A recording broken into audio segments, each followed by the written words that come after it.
हरियावानपुर गांव हरे भरे पहाड़ों के बीच शांति से बसा है, जो हरियाली के बीच जीवंत रंग का एक छींटा है। युवा गुड्डू, छोटा पर चतुर, अपनी बकरी बिंदु को गांव के बाहरी इलाके से ले जाता है। बिंदु अन्य बकरियों के विपरीत गुड्डू का अनुसरण करते हुए शांत गरिमा का भाव रखती है। सूर्य की रोशनी दोनों को नहलाती है, क्योंकि वे चरने के मैदानों की ओर जाते हैं। युवा साथियों की एक तस्वीर।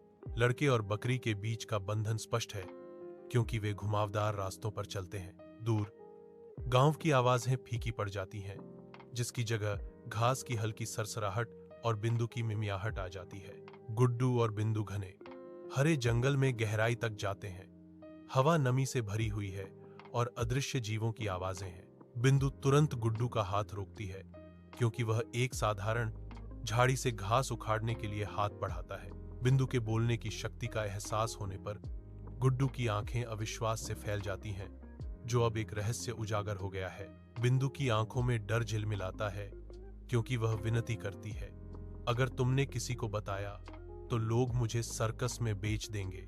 हरियावानपुर गांव में रात के साथ बेचैनी छा जाती है, क्योंकि रात के चोर की फुसफुसाहट समुदाय में फैल जाती है। बाघ, कभी गौरव का स्रोत, अब चंद्रमा की निगाह के नीचे कमजोर पड़े हैं। उनकी प्रचुरता अंधेरे के आवरण में लूट ली गई है। बढ़ती चिंता के बीच गुड्डू एक मौन प्रतिज्ञा करता है।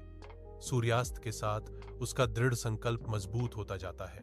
आज रात चौकस सितारों के नीचे गुड्डू छायादार व्यक्ति का सामना करने और अपने परेशान गांव में शांति बहाल करने का संकल्प लेता है। आधी रात के आवरण में गुड्डू और बिंदु मैदान के पास छाया में घुल जाते हैं। उनकी उपस्थिति अदृश्य है। घने झाड़ियों से एक चोर निकलता है। उसकी हरकतें एक गहरी भूख को दर्शाती हैं। लालची हाथों से वह सब्जियों को चुराना शुरू कर देता है। हर चुराया गया टुकड़ा रात के खिलाफ एक मौन अवज्ञा का कार्य है। बिंदु की आवाज शांत हवा को चीरती है। अंधेरे में फेंकी गई एक चुनौती, अरे चोर, सब्जियां छोड़ दो या मैं अभी पुलिस को बुलाऊंगी। चोर जम जाता है। पकड़े जाने पर उसका छायादार आकृति अचानक खतरे से क्षण भर के लिए लकवाग्रस्त हो जाती है। चोरी की गई सब्जियों का भाग्य अधर में लटका हुआ है, चोर के डर और बिंदु के अटूट संकल्प के बीच। हरियावनपुर गांव में उत्साह की गूंज के साथ जागता है, क्योंकि ग्रामीण इकट्ठा होते हैं। उनके चेहरे विस्मय और अविश्वास से अंकित होते हैं। उपद्रव का कारण।